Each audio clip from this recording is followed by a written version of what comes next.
I Hello. Before we get started, we just give a quick connection check. Can you hear what I'm saying? I can hear what you're saying, but I Uh, think your camera is stuck. Can you see me fine? uh, I can see you. Is my camera still stuck? No. Yeah. Yes. But Yes. maybe it's stuck to me, but maybe the others on the call, I think maybe just let us know if you can see him or not. Uh,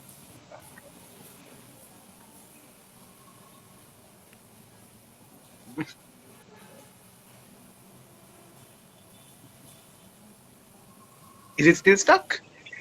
Okay, now you're fine. Okay. Cool. Uh, so before we get started, we're still getting up viewers. My name is Ali. I'm from the Rotary Club of Colombo East, and I will be hosting today's session of Local Rising on behalf of the club.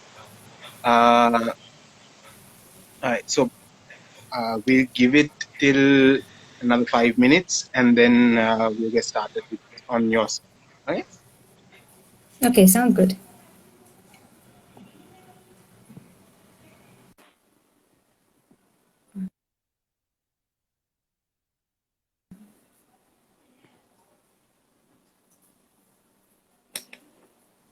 All right. So it's 5:30, and we can get started. Welcome everyone to the second episode of Local Rising by the Rotary Club of Colombo East. I have with me today here on live stream Miss Alifia Mutahar, the co-founder of Local Forecast. Hi Alifia, how are you doing? Hi, Ali. Thank you for having me. Mhm. All right. So how have you been keeping during the second wave lockdown, etc., etc.? How have I been keeping? Mm-hmm. Largely, a lot of my work ends up being online. So to a certain degree, it hasn't made too much of a difference because a lot of what we do with Local Forecast is running it online. And then apart from that, some of the other work I do outside of Local Forecast is also largely like done remotely. So I've been Right. spending too much time at my laptop, really. Mhm. So you're keeping busy with local focus. Yeah. I'm also studying at the Mhm. moment. So like, but more like a higher education master's program. So that's also online. So it's a combination of things. All right. So in your official introduction about local forecast, it said that local forecast is an online store and a storytelling platform for artists and designers exploring a fresh creative culture in Sri Lanka. So would you like to elaborate on that? Just tell us exactly what it is that local forecast does. For sure. So largely, it's a so the online store component is we have a community at the moment of 20 brands. So this includes clothing, jewelry, artwork, homeware, all products that are either made or designed by local design and artist brands. And then the Mhm. storytelling component is a little bit more around how we want to share who the people behind the products are. So the products are just one component of it, but where I think the real value is who the people are, how they do it, what their values are, and how they're trying to bring that into the products. So All right. that's a little bit about the online store and the storytelling platform. Mhm. So And I how? guess, Sorry. oh, sorry, go Please ahead. continue. No, no. You were saying? I think And I was just saying the last part about pushing the boundaries of creative culture is largely the brands that we work with. We feel all have their own like strong visions on where they want to see creative work go in Sri Lanka, and they're creating original ways of doing that. So that's really what we're trying to focus on. I see. I see. So when did this exactly start? How did you get the idea to establish something like this here in Sri So local forecast is actually really new. We just Lanka? Mhm. started this in September, All right. but it's as a result of something we've been working on for the last 6 years called Colombo Design Market. So, Mhm. Colombo Design Market is a community event. We started back in 2014 and it was a platform that brought together vendors, local musicians. We had workshops with artists and designers. We did talks. And that happened initially, it happened every 3 to 4 months. And then over time, we have scaled it down and we do it once a year. And that's really where we built the community, where we really got to know a lot of creatives and we discovered people doing really exciting work.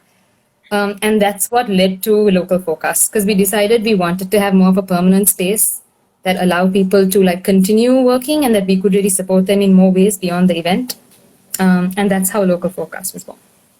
That sounds really great, and I'm sure it helps out a lot of people, especially your homegrown brands during all this whole lockdown time. You mentioned earlier you had,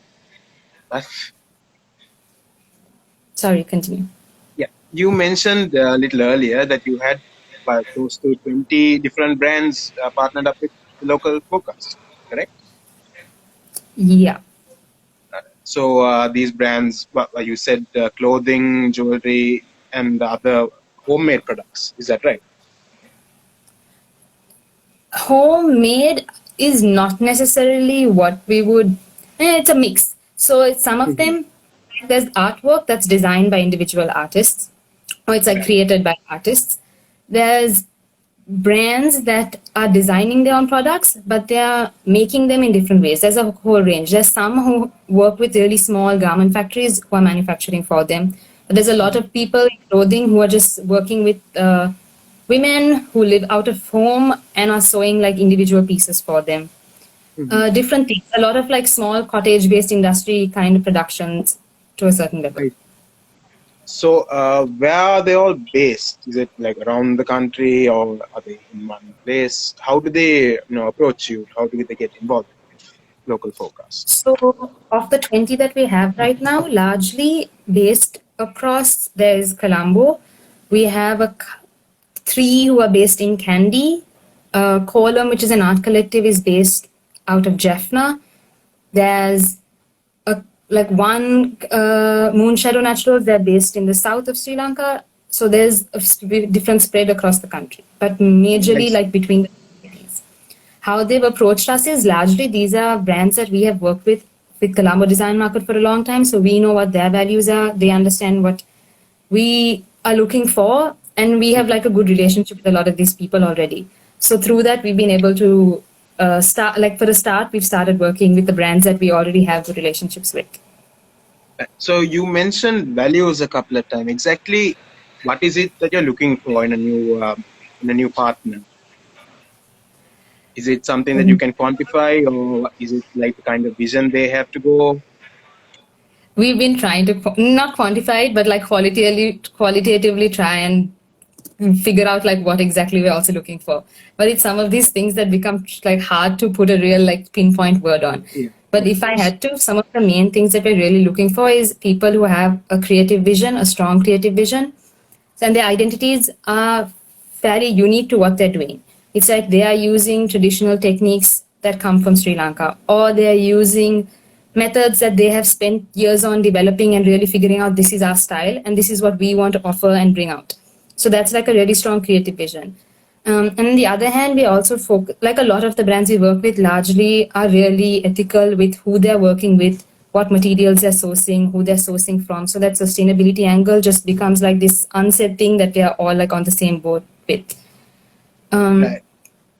And the whole thing is at the other part is that working collaboratively is very important for us. It's this idea of that we all grow collectively. It's not like competitive between one brand to another, but really they all want to work together, or they see value in working together. And that really makes the work a lot more innovative. There's room to grow. They're doing things a little bit more like feels like a community doing work together. And that part's really nice. So those are probably like fundamental things. I see. So do you facilitate the collaboration, or do you have ways of them doing it on their own? So how does it really work? So with Local Focus at this point, we have one specific arm that we're focusing on, which is just collaborations. We are collaborating. We're bringing together craft artisans with an artist or a designer to figure out what can the future of craft look like. So we are facilitating this collaboration. They're like slow processes. We've been working on it for a few months. It takes time, especially with COVID, to go visit them has been really tricky. But those are some of the collaborations we're actively facilitating.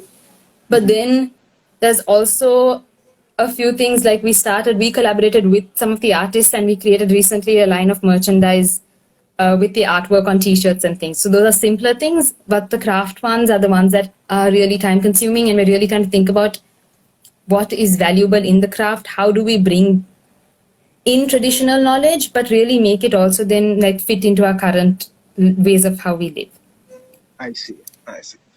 Yeah. So, what are the main challenges that you're going through, and not just you, but all your partners, like during these times?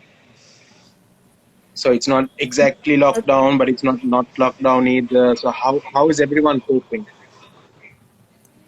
How is everyone coping? I mean, generally, when it comes to the businesses, and we are still fairly new. So in terms of just like sustaining as a business, things have been quite slow. Like people are choosing to be more careful with where they're spending, and it's more focused on essentials and like food and some of the things when we are working with like art and design, although we think they're essential in a different way, it's not for survival's sake. So in that sense, like financially, that's been always like a little challenging.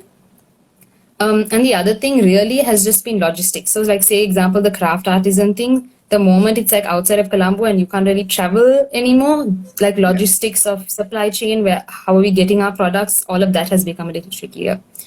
Yeah. And between the two, honestly, to make like any of the businesses survive, those two are fairly essential. But I think to a certain extent, we've been really impressed at how a lot of the brands that we are working with have still managed to make it work. Like it's a slower pace, but I think that's expected, and people are working with it and just like slowing things down a little bit for themselves too.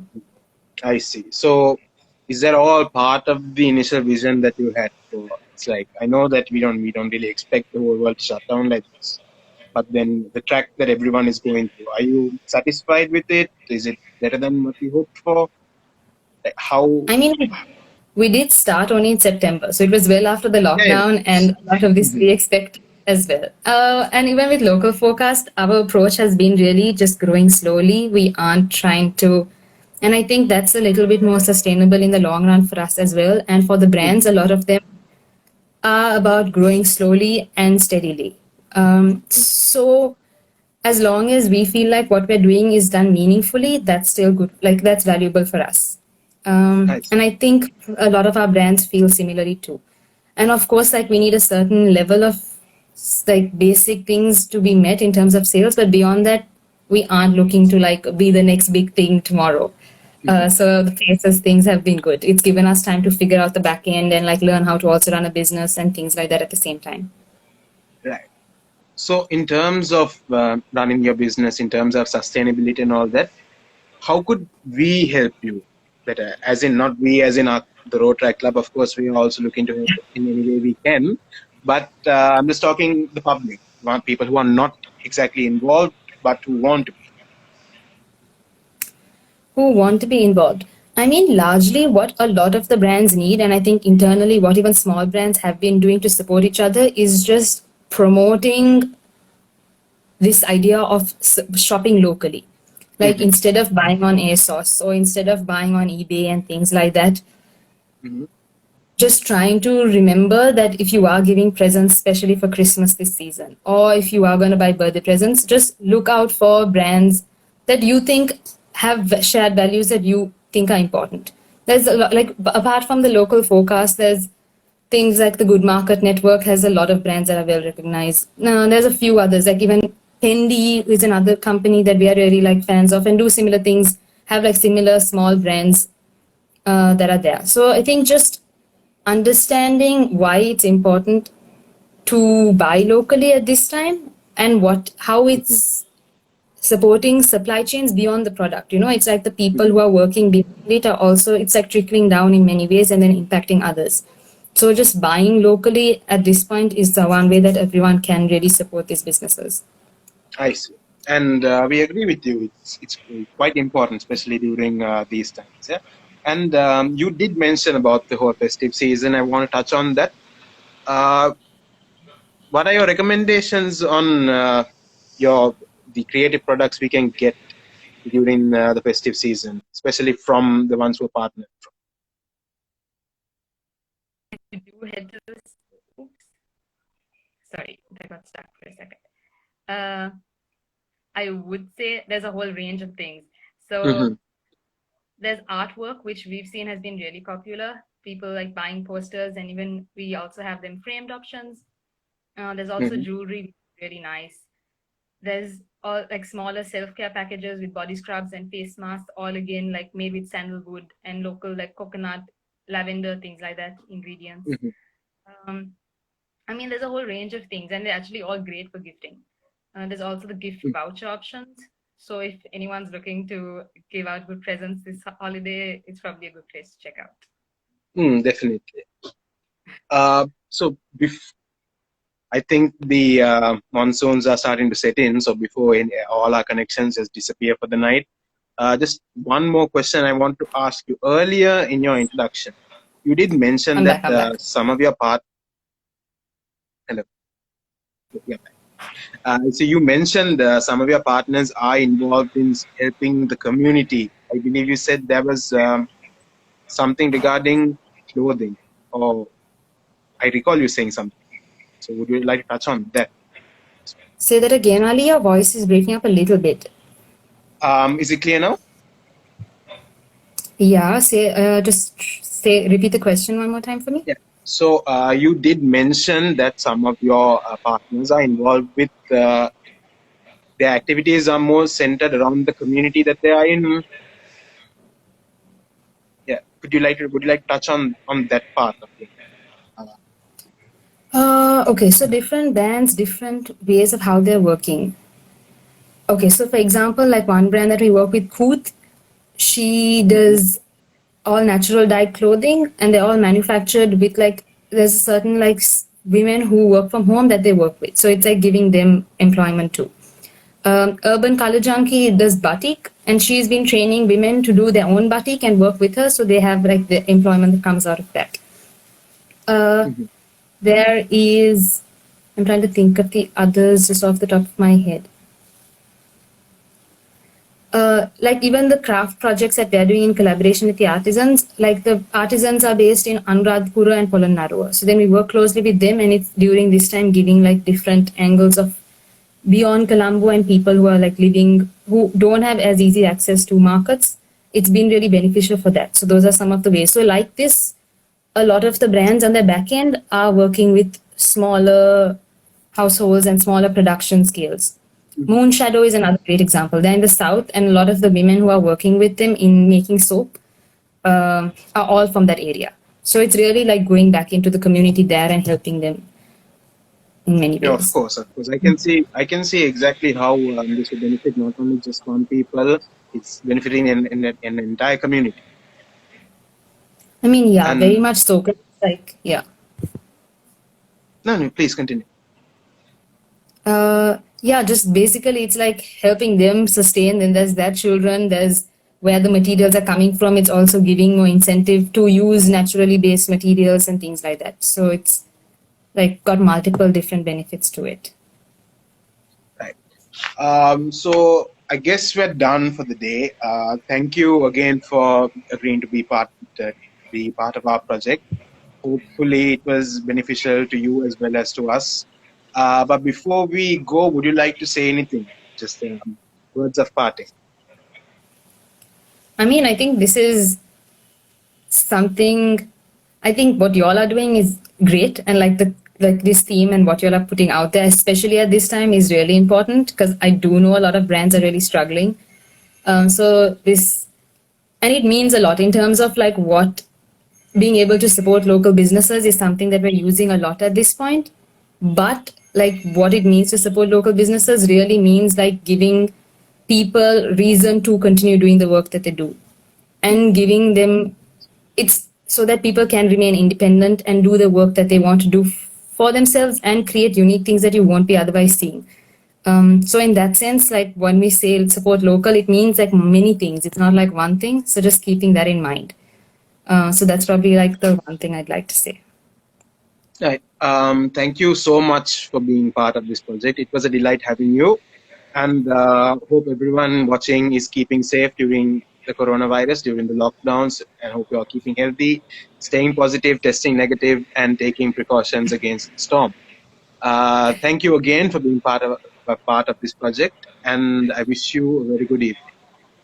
You too. Thank you so much for doing this and having me on this. Thank you all.